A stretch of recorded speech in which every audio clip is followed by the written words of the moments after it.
নমস্কার বন্ধুরা, দেখুন ফালুদা বানানোর চেষ্টা করছি হয় কি না। প্রথমে কড়াতে দিয়ে দিয়েছি কিছু কাজু, আমন্ড আর এই যে হেলদি মাখানা।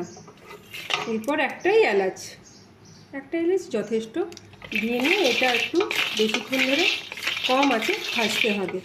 আর ওইদিকে রেডি করে রেখেছি ভার্মাসিলটা, সেদ্ধ করে রেখে দিয়েছি।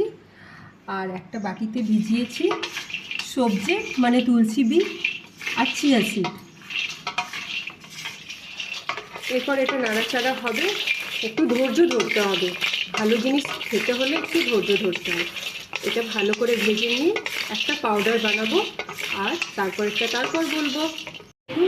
দুধ জাল দিতে শুরু করে দিয়েছি, ভালোভাবে একটু দুধটা ঘন হয়ে গেছে। এরপর মাখানা, আমন্ড, কাজু, এলাচের পেস্টটা ওর মধ্যে দিয়ে দিলাম। এরপর এটা ভালো করে স্টার করতে হবে।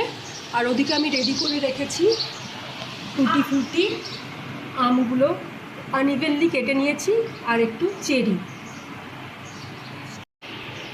দেখুন কত তাড়াতাড়ি দুধ ঘন হয়ে এসছে। বাস এরপর বন্ধ করে নিয়ে আঁচ দিয়ে দিতে হবে চিনি, মিন্স আমি ইউজ করি ব্রাউন সুগার, সেটাই।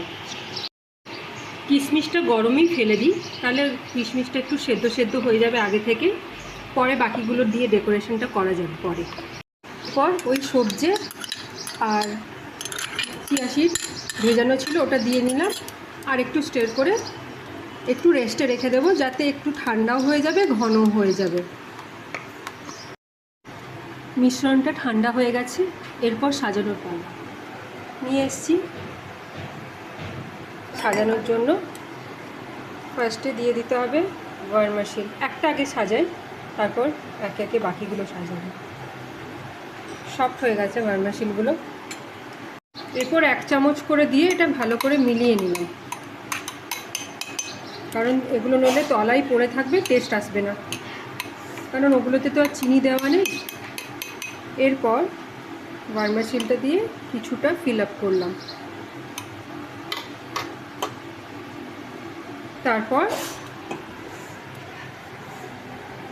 ম্যাঙ্গো ক্রাশ কিছুগুলো দিয়ে দিলাম, আবার এই মিশ্রণটা।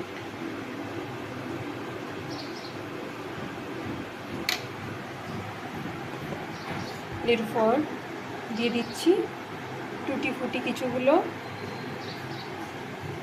তারপর আবার 1 লেয়ার অফ মিক্সচার।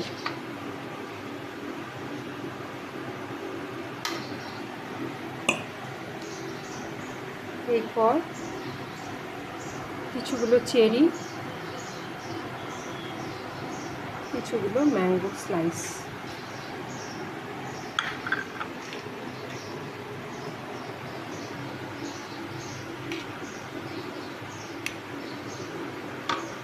ভালো করে ভরে নিয়ে, এটা কিন্তু টেস্টির সাথে সাথে হেলদিও হবে, বাচ্চারা খুশি খেয়ে নেবে, পেটও ঠান্ডা থাকবে, যেহেতু তুলসীর বীজ থাকে পেট ঠান্ডা থাকে। বাকি জিনিসগুলো সব পেট ঠান্ডা করারই জিনিস থাকে।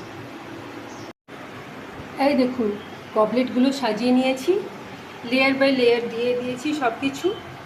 এরপর কেমন হয়েছে সেগুলো তো বাচ্চারাই বলবে আর কি। এই দেখুন ফ্রিজ থেকে বেরিয়ে গেছে ঠান্ডা, ছেলে খেতেও শুরু করেছে।